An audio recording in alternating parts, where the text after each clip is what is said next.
So this is going to be my explanation of my Martini Time tab. Got it up on the computer here, so I'll start going through the parts.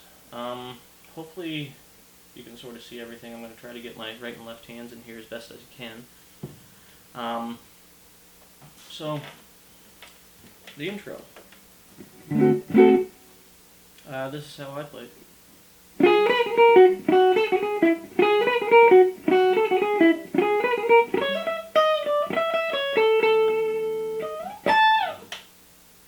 So, basically, we're over a C sharp and a B for that part of it.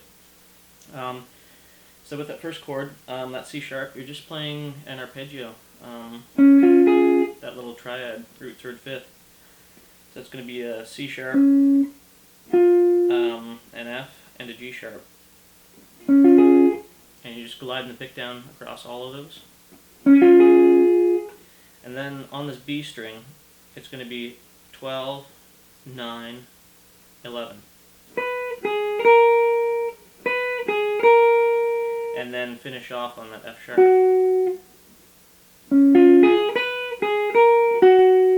Once again. Up to speed. Okay, so once you got that, it's just a matter of moving that entire thing down a couple frets, down to the B note there, and it's exactly the same thing.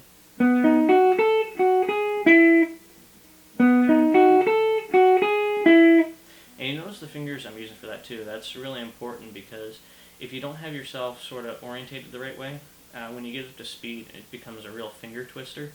So you want to pay attention that you're using the appropriate fingers. I find these are the ones that work best for me. I don't know, maybe for you it might be something slightly different, but yeah, so anyway, you play both of those twice. The third time is when it changes, so I'll play both of those up to speed.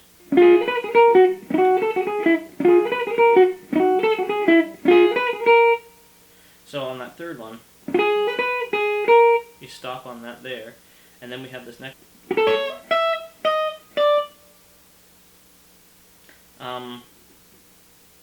That there, your C sharp, the shape that you were doing there for that first part, just move everything up a string.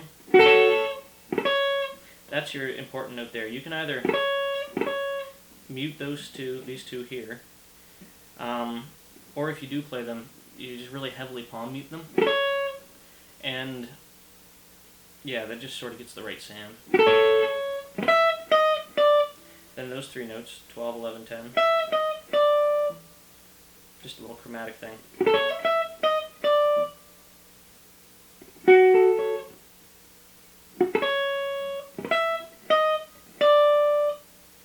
And then your little tag. And that tag is used all throughout this song. That first note, the first one's a rake there, so you just got to mute a couple strings.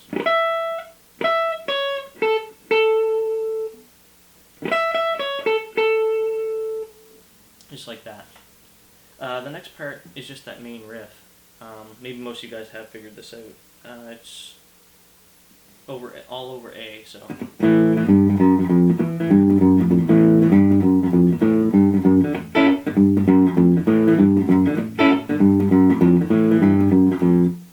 So you just got your A,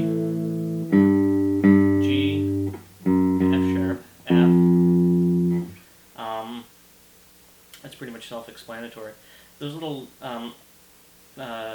shots on the offbeat of that A. Important notes are those top three. I have that one there on there. It'll sort of ring sympathetically, or if I hit it or whatever. This isn't one of those precise things. It's just a matter of having it timing-wise. It's very precise. Just that quick upstroke.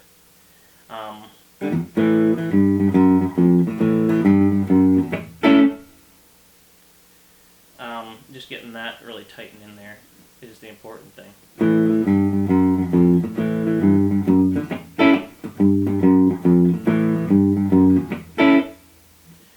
You notice when I do that too, I skip the F. Just gives you that extra little bit of time to get up to that position. And I usually hit a dead note in there. Just sort of tricks the ear a little bit and sort of keeps it flowing. There is one interesting substitution. I don't know if Jim Heath does this, but over that A that you're hitting on that upbeat there, sometimes I like to throw in this altered 6 chord. You play an A6, it's like that. If you put a flat 7 in the bass, you get that one there. Really great substitution. You can use it in a lot of different swing or rockabilly things. So you can throw that in and alternate it with the regular A there. So that sounds something like...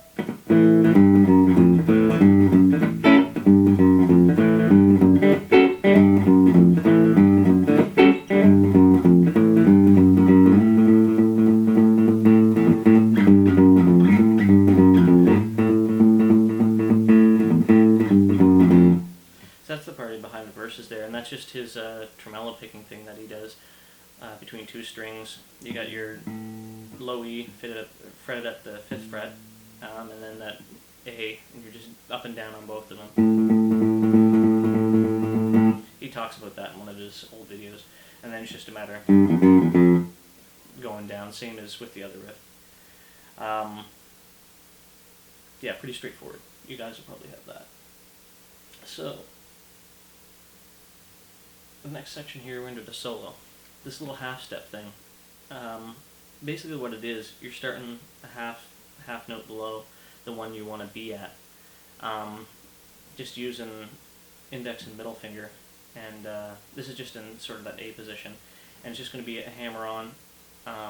You pick the first one, and then there's a second note that you pick up on, and it's with those lower 3 strings. It sounds like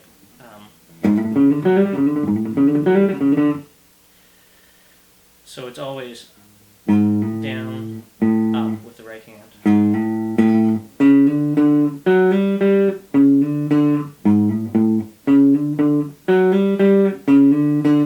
Then when you get it up to speed, if you don't miss any strings, just like that. So then you throw that together with that first part.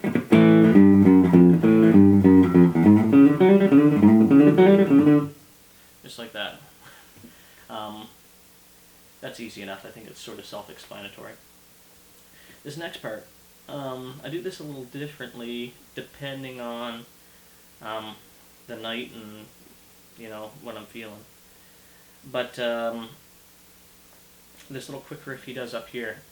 Now I think he does, I've seen versions where he does his tremolo picking thing with part of an A chord up there. But I think I've also seen him do this other one. This is the one I've always done, some variation of this. Using that little 3 chord thing. Those highest 3 strings.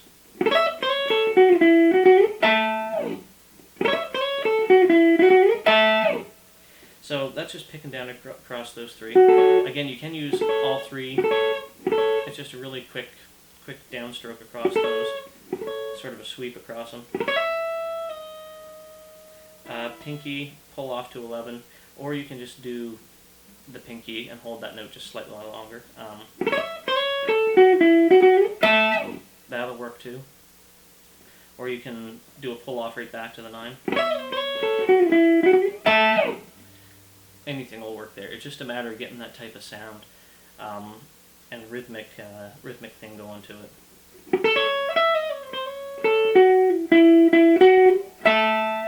Then 17, just those 2 on 17, you hit those and slide out.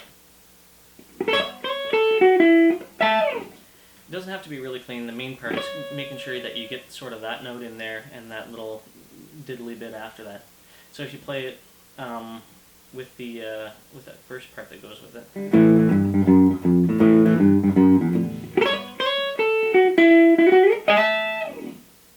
That type of deal.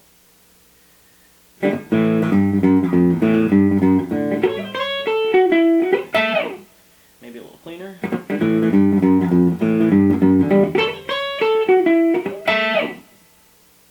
Something like that. And don't be afraid to hit it a little bit.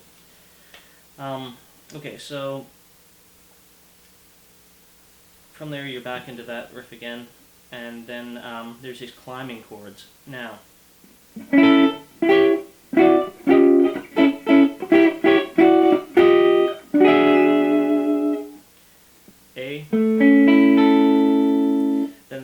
D7 shape, which is going to be an A7 in this case. This D9 chord, that pedal steel chord that Brian Setzer talks about, is used all over the place by a lot of guys. Then just up a half step. That's the first time through, and then up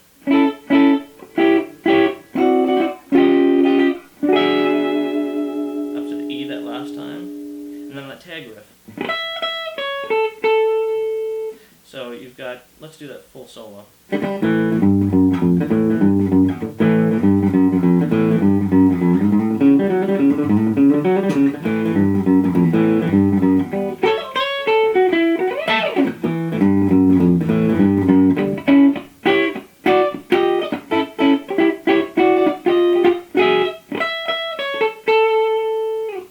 Up to that point.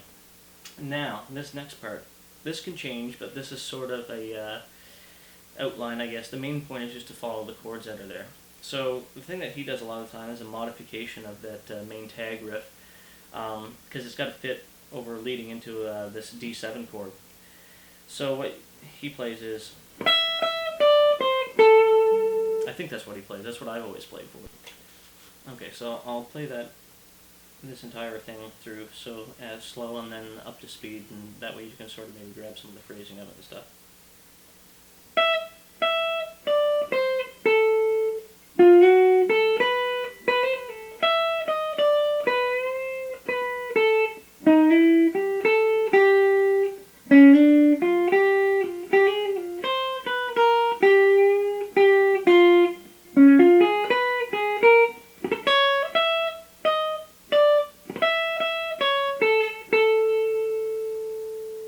A little bit quicker.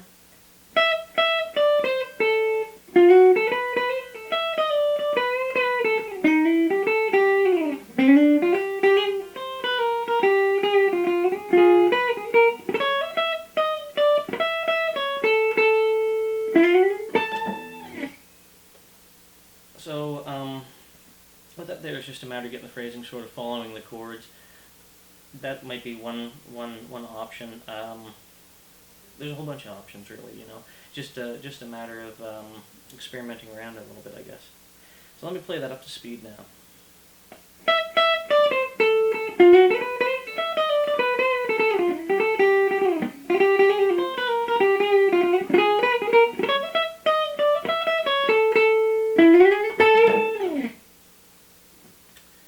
Okay, so yeah, up to speed one more time.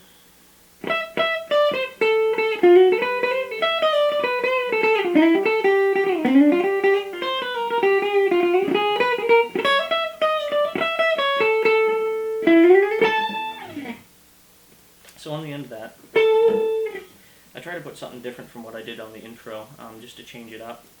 A whole bunch of different things you can do. Any part of an A chord will do, just sort of up the octave, or playing octaves there.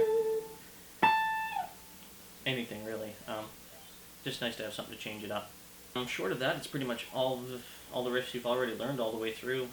The only thing is just that one ending chord. 6/9 chord there.